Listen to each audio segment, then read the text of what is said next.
Hi you, it's Misty. Welcome back. We are going to be continuing on reading Alice in Wonderland, picking up at chapter 3, A Cow's Race and a Long Tail. They were indeed a queer-looking party that assembled on the bank, the birds with draggled feathers, the animals with their fur clinging close to them, and all dripping wet, cross, and uncomfortable. The first question, of course, was how to get dry hair again. They had a consultation about this, and after a few minutes, it seemed quite natural to Alice to find herself talking familiarly with them, as if she had known them all her life. Indeed, she had quite a long argument with the Lorry, who had at last turned sulky and would only say, "I'm older than you and must know better." And this Alice would not allow, without knowing how old it was, and as the Lorry positively refused to tell its age, there was no more to be said. At last, the mouse, who seemed to be a person of some authority among them, called out, "Sit down, all of you, and listen to me. I'll soon make you dry enough." They all sat down at once, in a large ring, with the mouse in the middle. Alice kept her eyes anxiously fixed on it, for she felt sure she would catch a bad cold if she did not get dry very soon. "Ahem," said the mouse with an important air. "Are you all ready? This is the driest thing I know. Silence all round, if you please." William the Conqueror, who was favored by the Pope, was soon submitted to by the English, who wanted leaders, and had been of late much accustomed to usurpation and conquest. Edwin and Morcar, the Earls of Mercia and Northumbria. "Ugh," said the Lorry, with a shiver. "I beg your pardon," said the mouse, frowning, but very politely. "Did you speak?" "Not I," said Lorry hastily. "I thought you did," said the mouse. "I proceed. Edwin the Morcar and the Earls of Mercia and Northumbria declared for him, and even Stignan, the patriotic Archbishop of Canterbury, found it advisable." "Found what?" said the duck. "Found it," the mouse replied, rather crossly. "Of course you know what it means." "I know what it means well enough. When I find a thing," said the duck, "it's generally a frog or a worm.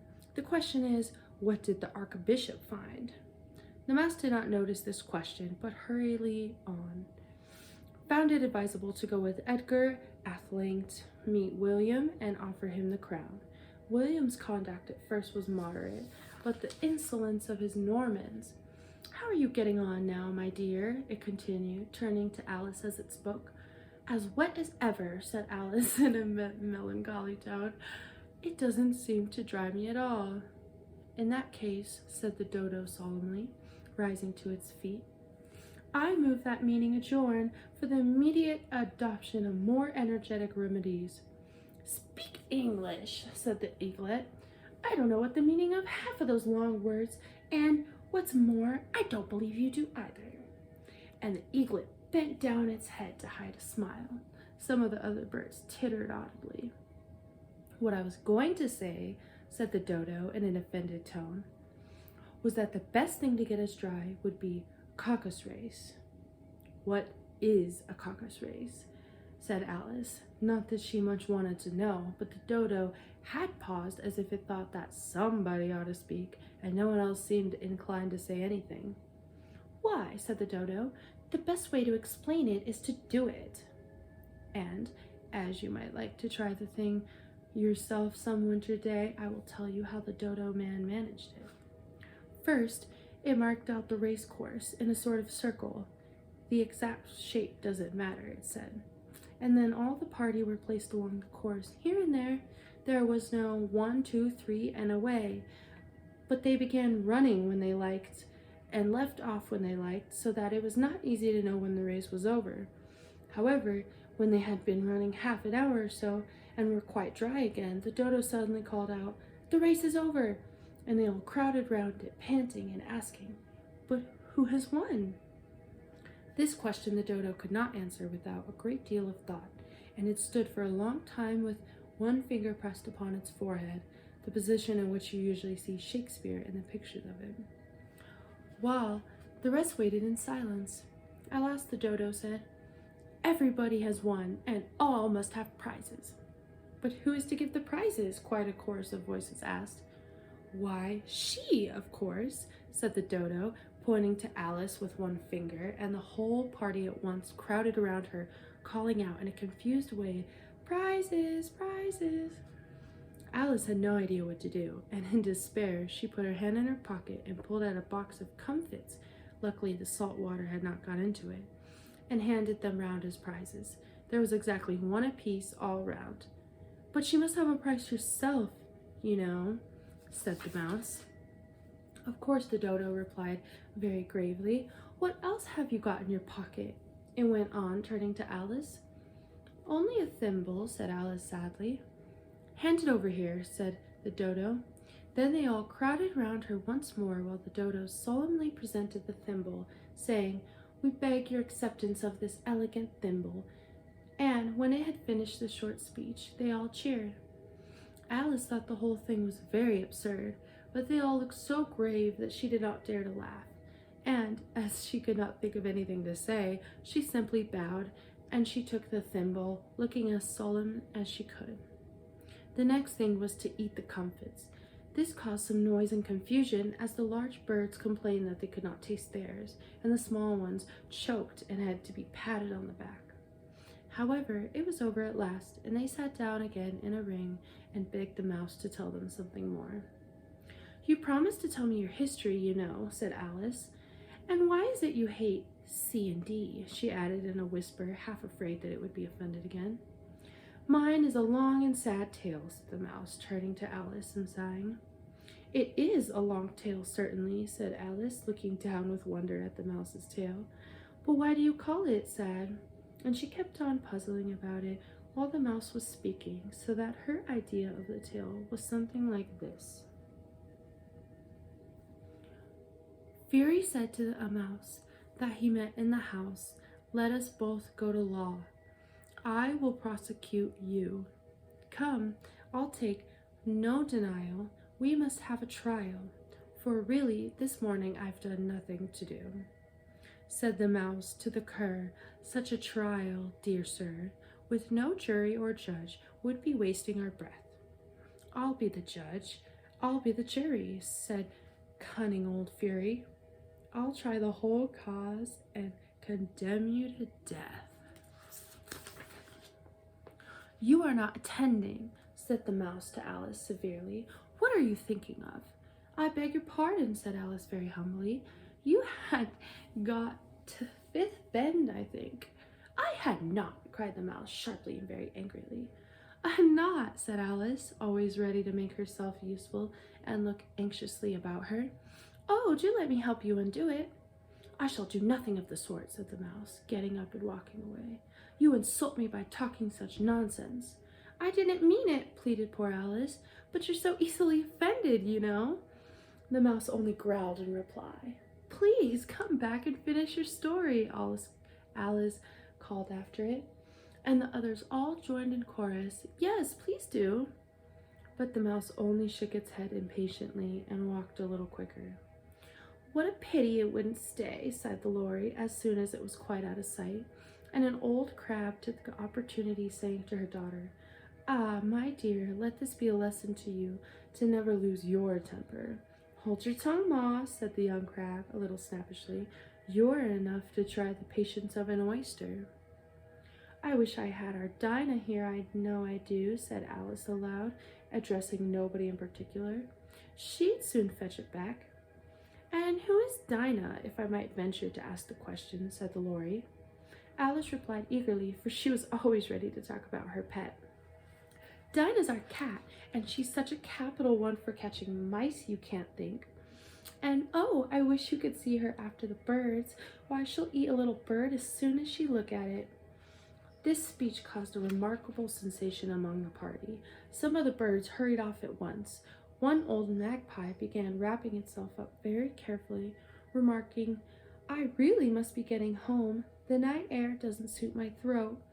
And a canary called out in a trembling voice to its children, "Come away, my dears. It's high time you were all in bed."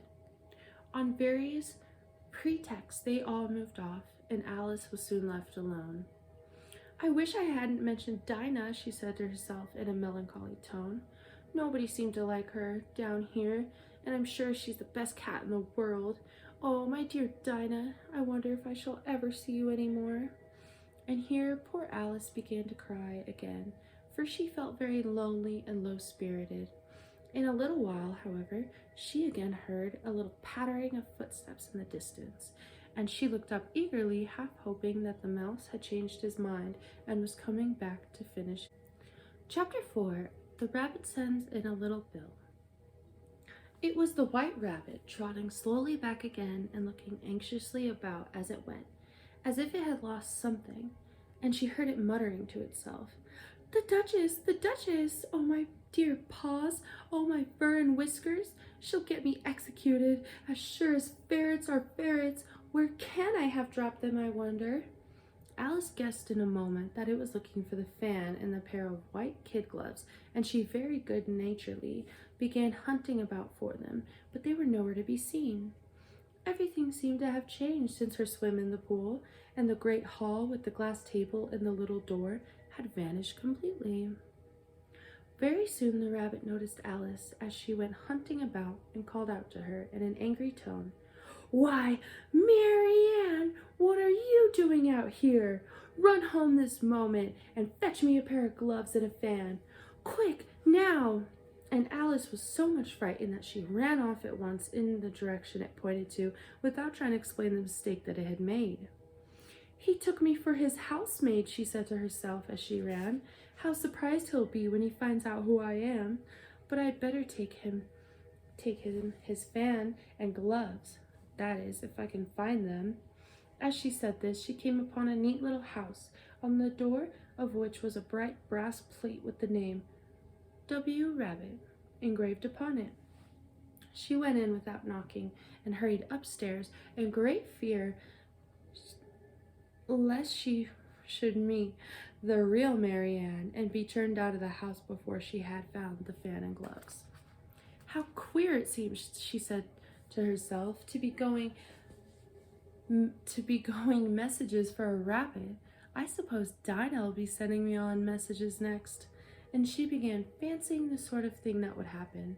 "Miss Alice, come here directly and get ready for your walk." "Coming in a minute, nurse, but I've got to watch this mouse hole till Dinah comes back and see that the mouse doesn't get out." Only I don't think, Alice went on, that they'd let Dinah stop in the house if it began ordering people about like that. By this time, she had found her way into a tidy little room with a table in the window, and on it, as she had hoped, a fan and 2 or 3 pairs of tiny white kid gloves. She took up the fan and a pair of gloves, and she was going to leave the room when her eye fell upon a little bottle that stood near the looking glass. There was no label this time with the words, "Drink me," but nevertheless she uncorked it and put it to her lips.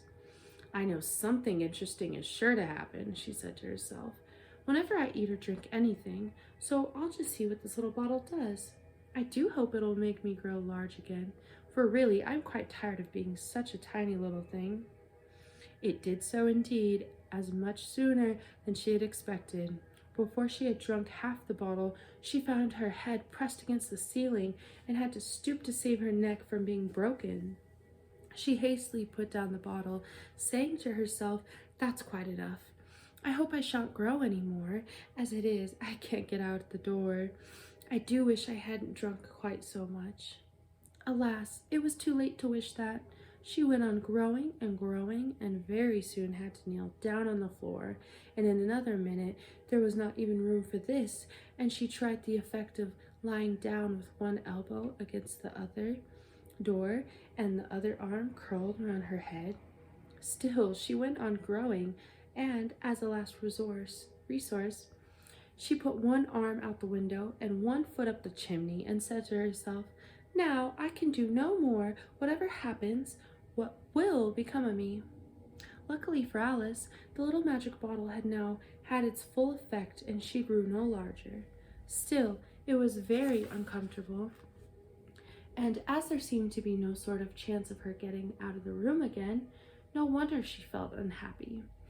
It was much pleasanter at home, thought poor Alice, when wasn't always growing larger and smaller and being ordered about by mice and rabbits. I almost wish I hadn't gone down that rabbit hole. And yet, it's rather curious, this sort of life. I do wonder what can have happened to me. When I used to read fairy tales, I fancied that kind of thing never happened, and now here I am in the middle of one. There ought to be a book written about me, and they're out. And when I grow up, I'll write one. But I'm grown up now, she added in a sorrowful tone. But at least there's no room to grow up any more here. But then, thought Alice, shall I never get any older than I am now? That'll be the comfort one way, never to be an old woman, but then always to have lessons to learn. Oh, I shouldn't like that. Oh, you foolish Alice, she said to herself. How can you learn lessons in here? Why, there's hardly room for you, and there's no room at all for any lesson books. So she went on, taking first one side and then the other, and making quite a conversation of it altogether. But after a few minutes she heard a voice outside and stopped to listen. "Marianne! Marianne!" said the voice. "Fetch me my gloves this moment." Then came a little pattering of feet on the stairs. Alice knew it was the rabbit coming to look for her, and she trembled till she shook the house, quite forgetting that she was now about 1,000 times as large as the rabbit and had no reason to be afraid of it. Presently, the rabbit came up to the door and tried to open it, but as the door opened inwards and Alice's elbow was pressed hard against it, that attempt proved a failure. Alice heard it say to itself, "Then I'll go round and get in that window." "That you won't," thought Alice, and after waiting till she fancied she heard the rabbit just under the window, she suddenly spread out her hand and she made a snatch in the air. She did not get a hold of anything, but she heard a little shriek and a fall and a crash of broken glass, from which she concluded that it was just possible it had fallen into a cucumber frame or something of the sort. Next came an angry voice, the rabbit's, "Pat! Pat! Where are you?" And then a voice she had never heard before. "Sure, then, I'm here, digging for apples, your honor." "Digging for apples, indeed," said the rabbit angrily. "Here, come help me out of this." Sounds of more broken glass. "Now tell me, Pat, what's that in the window?" "Sure, it's an arm, your honor." "An arm, you goose? Who ever saw one that size? Why, it fills the whole window." "Sure it does, your honor, but it's an arm for all that." "Well, it's got no business there. At any rate, go and take it away."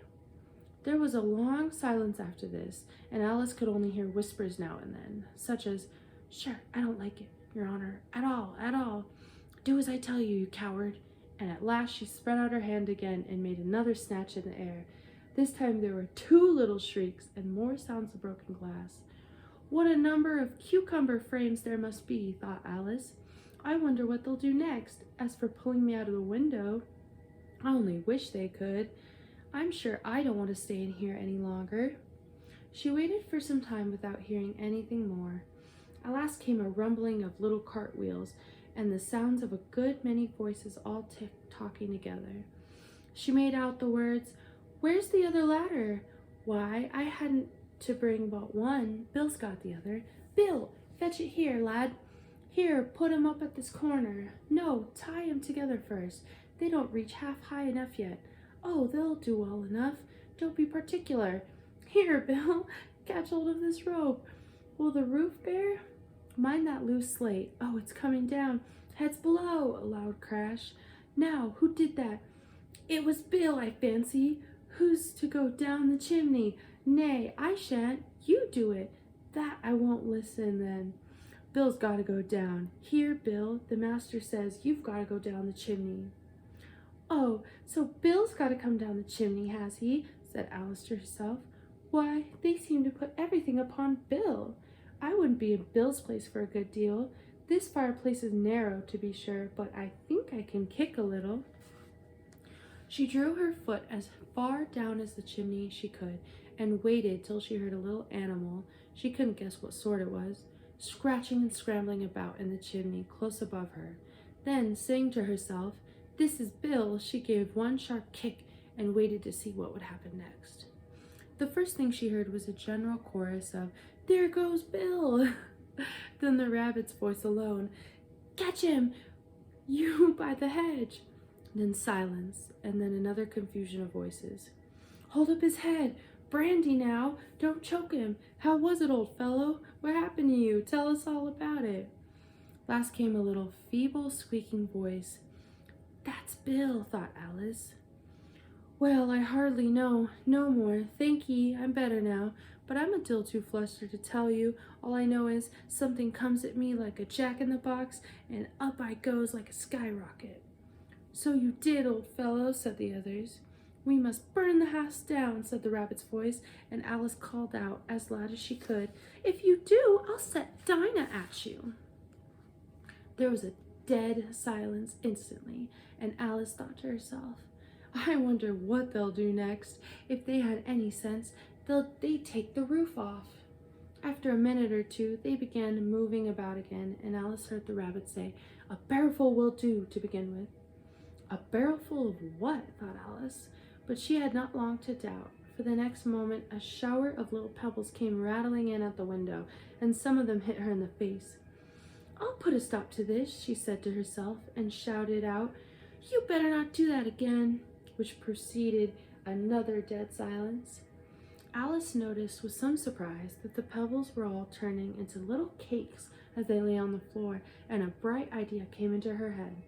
"If I eat one of these cakes," she thought, "I sure is to make some of the changes in size, as it can't possibly make me larger, it must make me smaller, I suppose." So she swallowed one of the cakes, and it was delighted to find that she began shrinking directly. As soon as she was small enough to get through the door, she ran out of the house and found quite a crowd of little animals and birds waiting outside. The poor little lizard, Bill, was in the middle, being held up by 2 guinea pigs who were giving it something out of a bottle. They all made a rush at Alice the moment she appeared, but she ran off as hard as she could and soon found herself safe in a thick wood. "The first thing I've got to do," said Alice to herself as she wandered about in the wood, "is to grow my right size again. And the second thing is to find my way into that lovely garden. I think that will be the best plan." It sounded an excellent plan, no doubt, and very neatly and simply arranged. The only difficulty was that she had not the smallest idea how to set about it.